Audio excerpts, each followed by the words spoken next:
Buenos días, nos acompaña en la entrevista en línea. Estamos transmitiendo en tiempo real desde la sala de redacción de la prensa gráfica en este martes 19 de enero de 2010.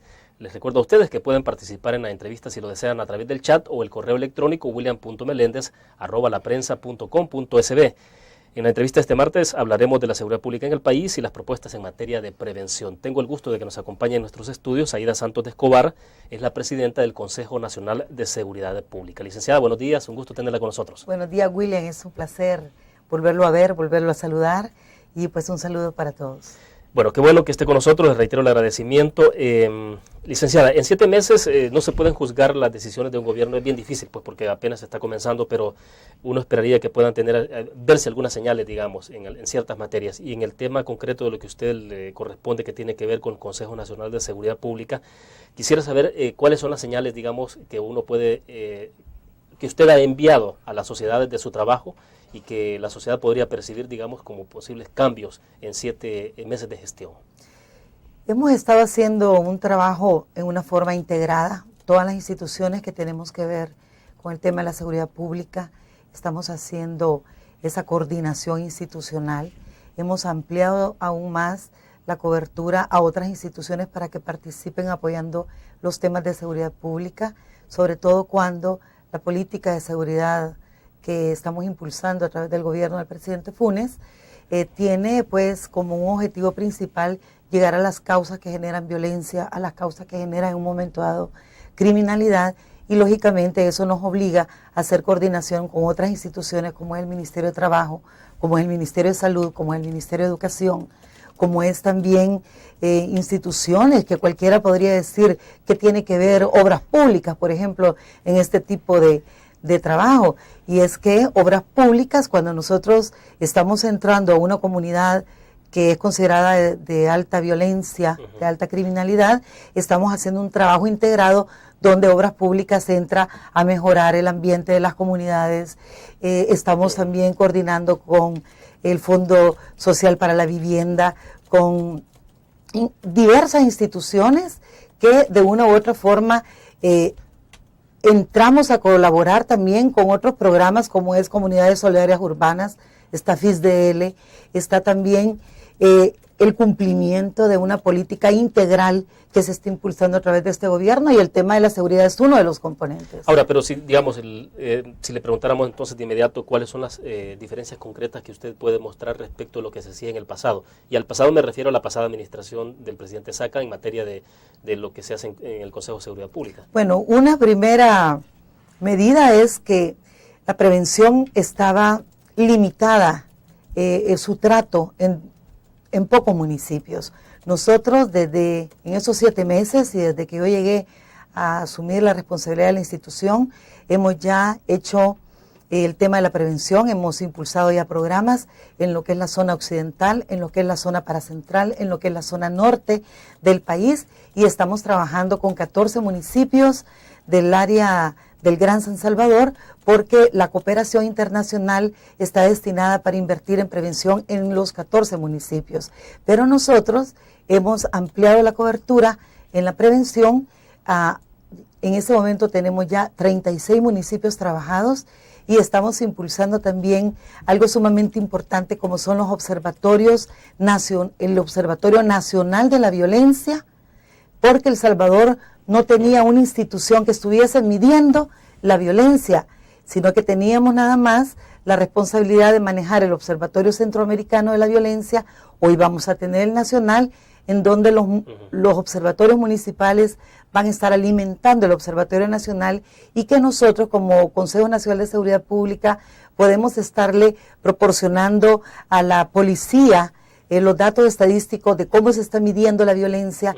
Estamos informándole también a todas las instituciones que tienen de alguna forma que impulsar algún tipo de política, midiendo precisamente el grado de violencia, porque tal y como lo encontremos, así tendrá que ser también el tratamiento. Sí, ¿y el grado de violencia ha aumentado? Digamos, porque uno cuando ve las cifras en términos de los números de homicidios y todo eso, la percepción que en términos generales hay es que efectivamente ha aumentado, pero bueno, los indicadores que le dicen. Mire, tenemos muchos años de venir manejando las mismas cifras, los mismos datos estadísticos. El objetivo principal de nosotros como autoridades de seguridad es bajar los índices de violencia, y para eso tenemos que hacer un trabajo preventivo, que la prevención ha estado totalmente olvidada por los anteriores gobiernos. Usted se da cuenta que las políticas de mano dura, supermano dura, todas las cantidades de leyes que se han hecho, la pregunta sería ¿por qué no han bajado los índices delictivos?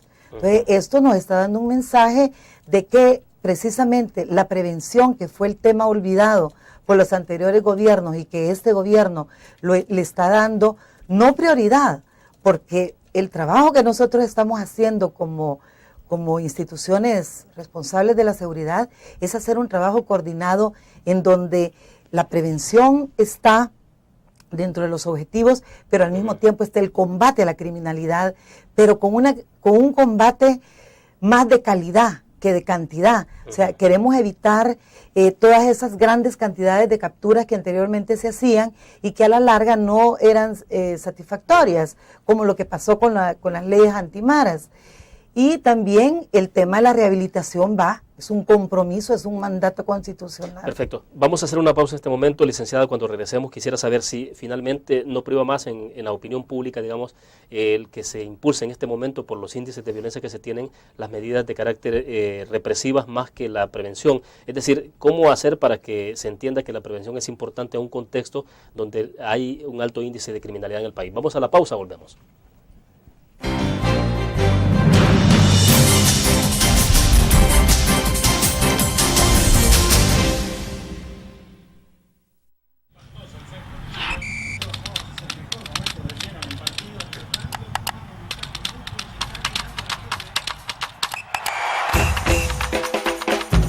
La emoción del deporte está en www.elgráfico.com.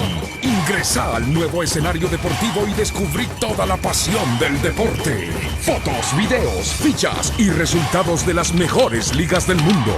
Elgráfico.com. Conectados por deporte. Learn. La revista más innovadora y moderna de todos los tiempos. Única en su estilo, creativa. Un espacio exclusivo y reservado de entretenimiento y diversión, llevada al máximo. Learn. Time Out, Movie, lo mejor de la cartelera. Art. Shopping, la guía de la moda. Go, viajes cortos fuera de la ciudad. Blur.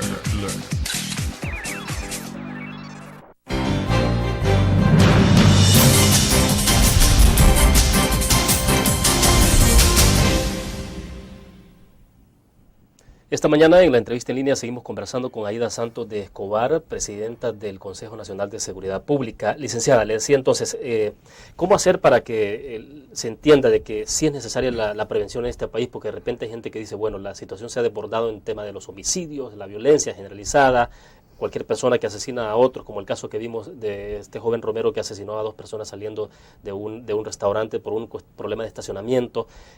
Entonces, ¿cómo hacer para que digamos, tenga o se le dé suficiente énfasis al tema de prevención en este país?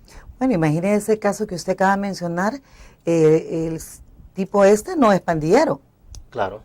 Eso es una violencia social, el factor violencia yo lo veo tan inmerso en los salvadoreños en todos los niveles, en todas las clases, está ahí. Usted puede darse cuenta cómo la violencia impera en el tránsito. Cuando las personas, si alguien inmediatamente se le pasa y empieza a insultar, y si alguien tiene un arma, el arma la va a sacar. Lo que pasó con este señor. Mire, yo creo que ha habido un mal manejo, inclusive de los medios de comunicación en este tema. Yo leía el periódico, el Diario de Hoy, el día de ayer, y analizo que todo lo que está diciendo el Diario de Hoy de un documento que tiene es totalmente falso. Y eso confunde a la población. Me da la impresión que el documento que tiene este periódico es de alguna institución que hizo algún estudio y hace algunas propuestas, pero no es el documento oficial. Tiene algunas cosas que coinciden, porque no le puedo negar que hay algunas cosas que coinciden, pero muchas veces eso manda un mensaje negativo a la población, porque la confunde. Aquí de repente usted lee el mandato constitucional de la creación de la Policía Nacional Civil y le habla que la policía tiene un papel también de prevención y de combate. Pero si viene el director de la policía y habla de la función constitucional que tiene, inmediatamente el titular es mano blanda con los delincuentes. Y eso manda un mensaje totalmente negativo que puede provocar, y peligroso, porque puede provocar en un momento dado que la población se levante en contra.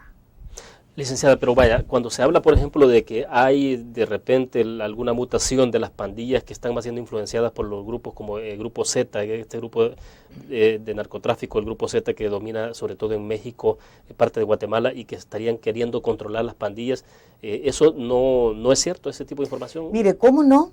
Las pandillas es un terreno fértil para la criminalidad.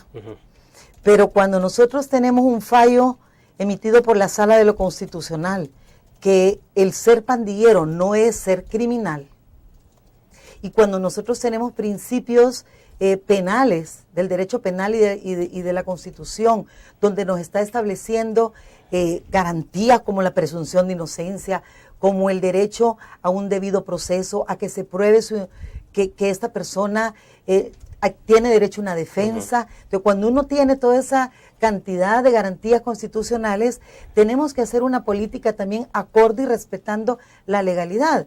Le voy a poner un ejemplo. Para mí, una persona de estos pandilleros famosos que se hacen famosos a través de la publicidad, de repente son sancionados, están sancionados no por ser pandilleros, están sancionados por pertenecer al crimen organizado, por pertenecer al narcotráfico. Entonces ya son criminales en potencia, no son los pandilleros. Lo pandillero es el perfil nada más. Y es un terreno fértil para la criminalidad y para ser absorbido por gente con pensamiento criminal. Ahora díganos entonces, ¿será que es cierto de que entonces las pandillas han alcanzado un nivel de sofisticación en términos operativos y en términos de capacidad armamentística y poder dar golpes más fuertes? Por ejemplo, ya hemos visto el uso de las granadas, pero ahora se está hablando de la posibilidad de que puedan tener capacidad de asalto a bancos y quizás hasta alguna delegación de la Policía Nacional Civil. Sí, puede ser. Por eso precisamente que no pueden encontrar a un Estado débil. El Estado tiene que estar fortalecido, las instituciones tienen que estar fortalecidas, tenemos que estar con una coordinación donde todos hablemos el mismo idioma y donde todos tengamos el mismo pensamiento de combate a la criminalidad. Pero no podemos tener opiniones diversas, como por ejemplo el accionar con granadas. Ya se está hablando de actos de terrorismo. Claro. Veamos qué es acto de terrorismo. Aquí aún la ley de antiterrorista ni siquiera tiene una definición de lo que es terrorismo. Tenemos que irnos a conceptos internacionales. Entonces, todos los países tenemos que manejar también el mismo concepto de lo que son actos de terrorismo. ¿Y si usted lo considera un acto de terrorismo? Mire, lo de las granadas, yo recuerdo que desde que era funcionario judicial, los jóvenes se agarraban dentro de los centros de internamiento con granadas, y no granadas hechizas. Eso fue lo que dio lugar a que las autoridades del ISNA en aquel entonces decidieran separar a las pandillas porque se hacían guerras con granadas. Entonces hay que ver cuál es el objetivo de los actos de terrorismo, porque no podemos venir y dar un análisis demasiado superficial de esto. Yo le puedo decir que sí nos preocupa a nosotros como autoridades de seguridad el problema de la delincuencia. Estamos haciendo grandes esfuerzos. En este momento se está inclusive revisando el documento con el que partimos. El Ministerio de Justicia y Seguridad está haciendo un trabajo donde todas las instituciones estamos participando, cada quien en lo que nos corresponde, estamos dando las líneas para la política. O sea, están revisando el documento con el que ustedes iniciaron, porque el documento que puede estar desfasado, hay que actualizarlo o qué. Porque la delincuencia, simple y sencillamente, nada está escrito en piedra y lógicamente nosotros como como Estado tenemos que estar haciendo ajustes a las realidades, ajustes a toda ese perfeccionamiento que utiliza la criminalidad. Nosotros tenemos que perfeccionarnos más. Claro, bueno, debo hacer una pausa cuando regresemos. La pregunta que planteo es si las medidas represivas deben continuar o cómo hacer entonces en el tema de cómo mantener prevención y la represión. Vamos a la pausa, regresamos.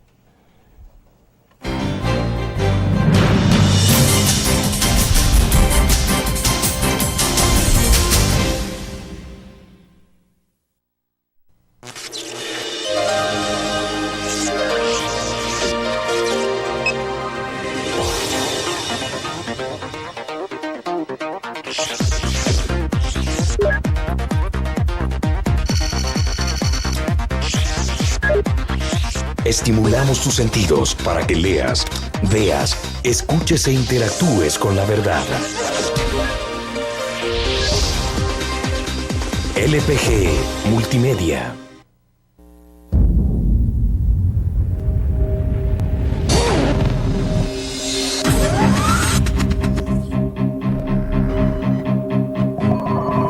El inicio de una estrategia financiera desde los negocios y la actividad económica hacia toda Centroamérica.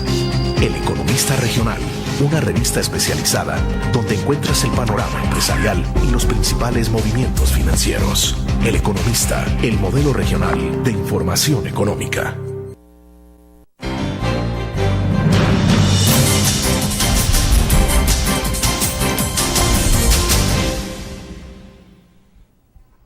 Bueno, licenciada, le preguntaba entonces, en el caso de las medidas de carácter represiva, yo hasta donde entiendo, usted no es muy amiga de esos conceptos de la represión, y bueno, de hecho donde está trabajando tiene que ver con la prevención exclusivamente, pero ¿cómo hacer en las circunstancias actuales que tiene el país entonces? ¿Qué tanto debe privilegiarse el método represivo para poder detener esta ola de criminalidad, de violencia que tiene el país? Tiene que ir todo a la par.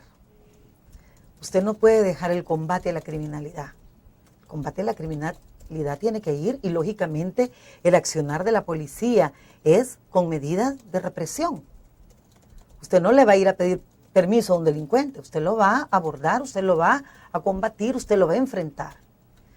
Pero al mismo tiempo tienen que ir las políticas de prevención, una prevención medida a corto, mediano y largo plazo, porque cuando el ser humano tiene incrustada la violencia, esa cultura de violencia, convertirla en una cultura de paz, en una cultura de respeto a todos los derechos que puedan tener los seres humanos.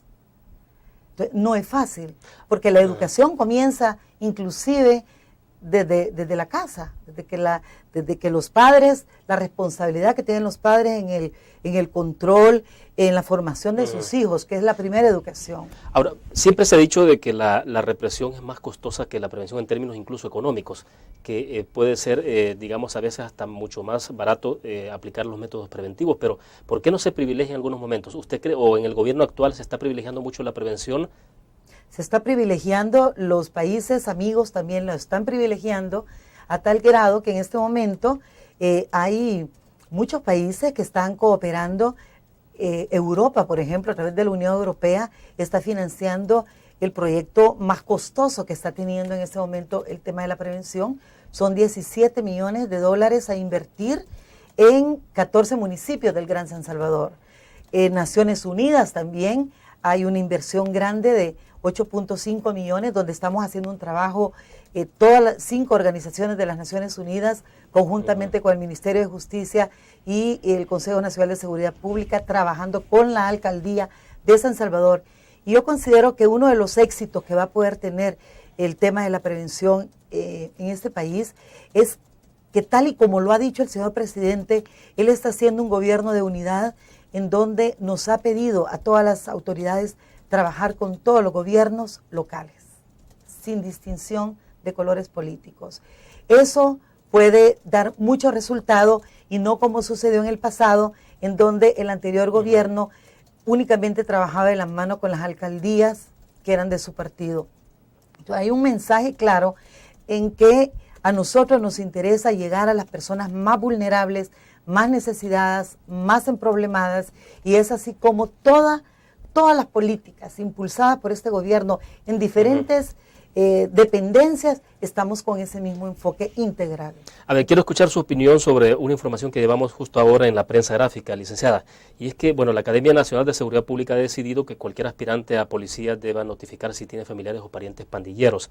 Y le leo literalmente lo que ha dicho Jaime Martínez, el director de la Academia Nacional de Seguridad Pública. Él dice, lo que se establece ahí es que protesta, dice, o bajo su palabra de honor, que el aspirante no pertenece, no tiene ningún pariente dentro del cuarto grado de consanguinidad que pertenezcan a maras o pandillas o cualquier otro grupo de motivos delincuenciales, en torno a los filtros que se están estableciendo. ¿Usted comparte que se establezca este principio, por ejemplo, de que una persona no pueda aspirar a ser policía si tiene algún pariente que está involucrado en hechos delictivos? Mire, yo pienso que es legítimo que todas las instituciones puedan establecer sus requisitos de ingreso. Y en el tema de la policía, con mucha mayor razón, porque precisamente se ha logrado comprobar que hay personas dentro de la policía que tienen nexos con pandillas. Entonces a mí me parece que esto es muy legítimo. Lo que yo sí considero es que se va a ser bien difícil probar que estas personas no tienen nexo con las pandillas, porque las pandillas cambiaron su forma de actuar.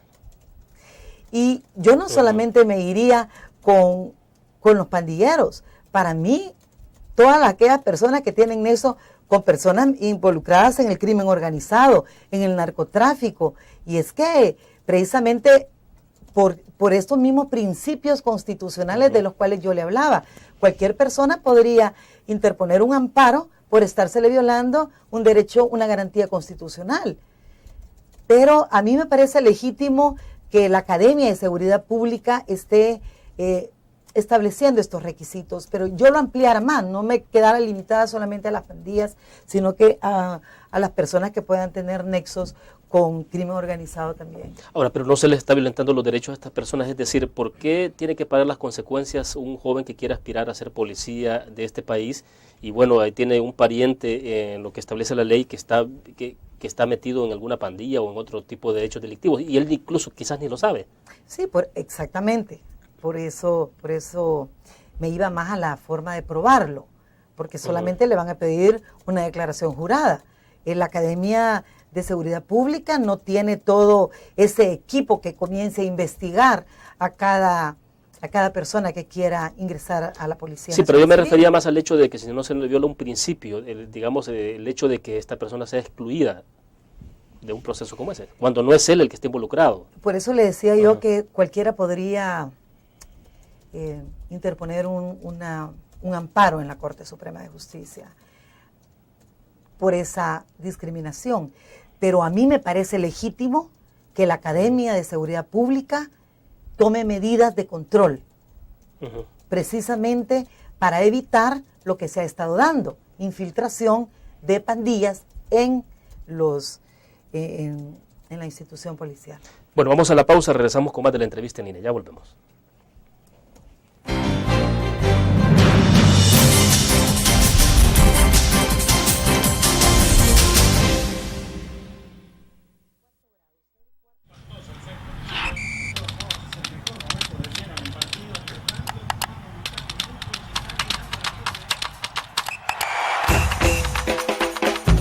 La emoción del deporte está en www.elgráfico.com.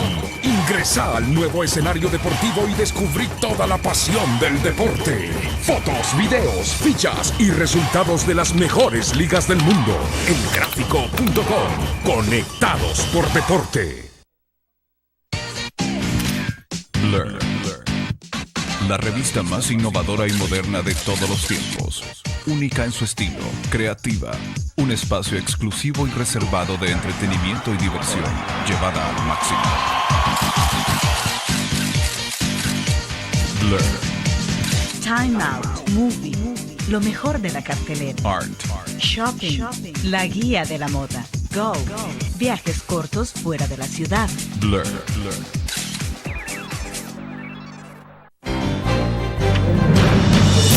Este es el tratamiento. Podemos hablar tal vez un poco de los programas. Bueno, licenciada, hay algunas consultas de los cibernautas. Por ejemplo, están preguntando si estaría de acuerdo con el estado de sitio o militarización de los lugares más peligrosos, como ha propuesto este día, dice el ministro de la Defensa al presidente Funes. Esto entiendo que es nuevo, pues, o sea, estado de sitio o militarización de los lugares más peligrosos. Sé que el ministro de la Defensa hizo un informe al señor presidente, da algunas recomendaciones. No las hemos analizado como gabinete de seguridad. Esto es algo individual que ha hecho el ministro. Tengo entendido que está en toda la obligación de mantener informado al señor presidente. Todas las instituciones estamos obligadas a mantener informados al presidente. Hay un gabinete de seguridad que analiza los planes que tiene la policía, lo que hace la academia, lo que hace el Consejo de Seguridad Pública, el trabajo que está haciendo en este momento el Ministerio de la Defensa en colaboración con la policía, y de ahí están surgiendo también recomendaciones para la presidencia. Esto es algo que el ministro en forma individual ha hecho, como una tarea que él tiene. Situaciones excepcionales requieren de medidas excepcionales. Esto sería una medida excepcional. ¿Usted estaría de acuerdo? La Constitución las permite, las medidas excepcionales. Hay que analizar si reúne la propuesta del señor ministro, lo que exige la misma Constitución para poder establecer un régimen de excepción. También el régimen de excepción sabemos que puede ser parcial, o sea, en determinados lugares. ¿Qué entiendo es lo que está proponiendo el ministro? Tenemos identificado también cuáles son los lugares más violentos, pero es que hay que también analizar cómo funciona la criminalidad, porque usted establece un régimen de excepción por decirle algo en la Campanera, y los pandilleros se salen de la Campanera y van y se ubican en otros lugares. Entonces, eso nos va a tener que obligar a estar estableciendo régimen de excepciones en diferentes lugares. Después tendrá que ponerlo en todo el país. Al momento está rodeado todo el país. Es lo que está pasando, por ejemplo, en México. El combate del narcotráfico en México ha obligado a que toda esta gente se haya buscado Centroamérica para empezar a tocar aquí las estructuras. Entonces, es por eso que yo le decía que en este tema, todo lo que es Latinoamérica, tenemos que estar debidamente coordinados. Centroamérica tiene que estar fortalecida también con sus políticas de seguridad. Y analicemos lo que pasó con el Triángulo Norte, cuando vemos que Guatemala, El Salvador y Honduras, que es la mayor gente que inmigra hacia el norte, empezaron a aplicar las políticas de represión, tal y como los Estados Unidos lo ha impulsado. ¿Qué tenemos? Los 3 países más violentos de todo Centroamérica. Nicaragua le apostó más a la prevención. Y Guatemala no tiene los índices de criminalidad que nosotros tenemos. En este momento, ¿qué es lo que usted le ha recomendado al presidente de la República hacer ante la situación que está viviendo el país? Es una situación, ya dijimos, excepcional, que requiere medidas excepcionales. Pero entonces, por ejemplo, si a usted el presidente le pidiera ya directamente ¿qué es lo que se debe hacer? Obviamente que a cada quien le consulta, y debo entender que usted también es consultada al respecto, pero bueno, ¿qué es lo que cree usted? Que no hay una varita mágica, pero ¿qué se puede hacer? Bueno, yo en primer lugar le pediría al señor presidente que valore el desarme. Cuando más del 80% de las personas está muriendo con armas de fuego, esto nos obliga a hacer una revisión de la ley de portación y tenencia de armas. Creo que esto se podría ir valorando en una forma progresiva. Se ha dicho de que derogar la portación podría dar lugar a que haya más contrabando de armas. Bueno, para eso estarían las estrategias de la policía, evitar el contrabando de armas. Porque yo no comparto que lo que se está mencionando en este momento, de que estas granadas que están ahorita en poder de los civiles sean armamento que quedaron de la guerra. Yo tengo, digamos, información de que hay pandilleros que van a otros países y van precisamente a ver cómo consiguen armas y cómo ingresan las armas al país. Y le estoy hablando de las granadas, entre otras. O sea, no está saliendo necesariamente de los cuarteles del ejército. Exactamente, no necesariamente. Y el señor ministro lo ha dicho. Se ha hecho un inventario y las armas no han salido del armamento del ejército. Entonces, tampoco es cierto de que esto quedó de la guerrilla. Tampoco es cierto que esto quedó de las guerrillas. Sí, tal parece que hay granadas, por ejemplo, que son mucho nuevas, más recientes, de fabricación más reciente. Son de fabricación más reciente, entonces hay que ver por dónde está ingresando todo este armamento. Con esa libertad que tienen, por ejemplo, las personas ahorita migratoriamente, el CA4. Las personas, si ahora solamente enseñan el documento de identidad, ni siquiera hay un registro en la frontera. ¿Debe revisarse eso? Claro que sí. Bueno, vamos a la última pausa comercial, regresamos con más de la entrevista en línea. Ya no hablamos de los... Hay que hablar de los programas.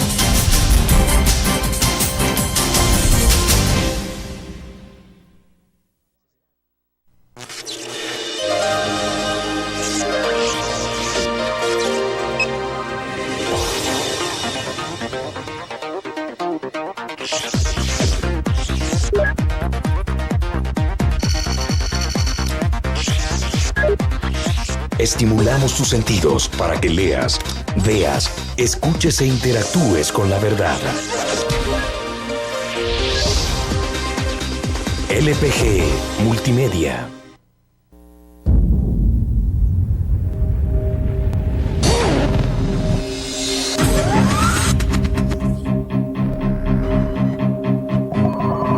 El inicio de una estrategia financiera desde los negocios y la actividad económica hacia toda Centroamérica. El Economista Regional, una revista especializada donde encuentras el panorama empresarial y los principales movimientos financieros. El Economista, el modelo regional de información económica.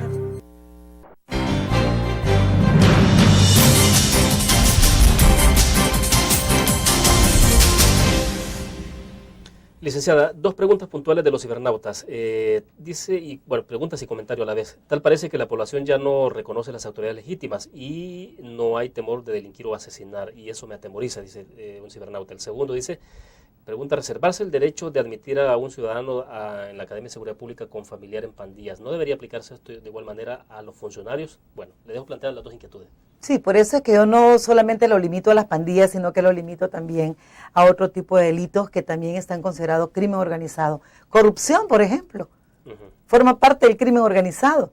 Entonces empecemos a analizar cuántos funcionarios podrían estar involucrados en actos de corrupción que no tendrían derecho tampoco a tener una participación laboral. Hablan del trabajo, por ejemplo, excepcional que se debe estar haciendo, y yo pienso de que sí tenemos que estar haciendo un trabajo coordinado, sobre todo con el órgano judicial, con la fiscalía, porque usted se puede dar cuenta cómo la policía está haciendo un trabajo de captura, la fiscalía promueve la acción, dirige la investigación, y a la hora y las horas están saliendo los criminales habría que preguntarle a los jueces si es porque la investigación fue deficiente. Entonces hay que hacer más técnica la investigación. No solamente se tiene que globalizar el crimen, también nosotros nos debemos de globalizar, y ahorita pareciera ser que el crimen está más perfeccionado. Nosotros estamos haciendo un esfuerzo integral. El Consejo Nacional de Seguridad Pública tiene programas sumamente importantes. Estamos contribuyendo con aquellas personas que se quieren eliminar los tatuajes. Tenemos un sistema de rayos láser que no está dejando marcas. Este es un ejemplo cómo las personas pueden someterse a la eliminación de tatuajes. Estamos creando ya el plan piloto de los observatorios municipales. Vamos a crear el nacional también. Es una secuencia de un joven que fue sometido al proceso de eliminación de tatuajes. ¿Se lo sostiene ahí y cuál es el resultado final? Eso es. Este es el resultado final después de varias sesiones. Muchas veces todo depende del tipo de tatuaje que tengan, para poder también estas personas ver cuánto tratamiento pueden necesitar. El tipo de tinta también ayuda. Tenemos la granja escuela, que vamos a crear 2 granjas escuelas más, una en la zona oriental y una en la zona paracentral. Bueno, estaba una ya en Sonsonate, ¿no? Tenemos una en Izalco. Pero había una que quedó de la administración pasada y está en abandono, ¿no? No está en abandono. Acabamos de terminar la graduación de estos jóvenes. Lo que ha sucedido es que yo les quiero dar otra modalidad, porque relativamente 10 jóvenes se beneficiaban y nosotros queremos ver qué posibilidades hay de beneficiar a más personas. Estamos haciendo un trabajo también con centros penales para ver si la granja se le da la oportunidad a aquellas personas que ya están en la fase de confianza. Esto necesariamente nos obliga a tener una coordinación con el sistema judicial, con los jueces de vigilancia penitenciaria. Estamos también impulsando la justicia restaurativa. O sea, hay cantidad de cosas que estamos haciendo, pero sobre todo estamos haciendo partícipe a la comunidad. No queremos convertirnos en un Estado asistencialista. Queremos enseñarle a la gente a valorar y hacer esfuerzos conjuntamente con nosotros en beneficio de los niños, de los jóvenes y de la misma comunidad. Perfecto, bueno, le vamos a dar seguimiento más adelante, licenciada, sobre todos los casos donde ustedes han tenido éxito en términos de rehabilitación de los jóvenes. Creo que es importante que la sociedad siempre los conozca. Le agradezco que haya compartido con nosotros esta mañana, muy gentil. Gracias, William, y felicidades también por tu programa. Bueno, gracias. Terminamos de esta forma la entrevista en línea. Le espero mañana a las 8:15. Estará con nosotros el expresidente de la República, Armando Calderón Sol. Buenos días.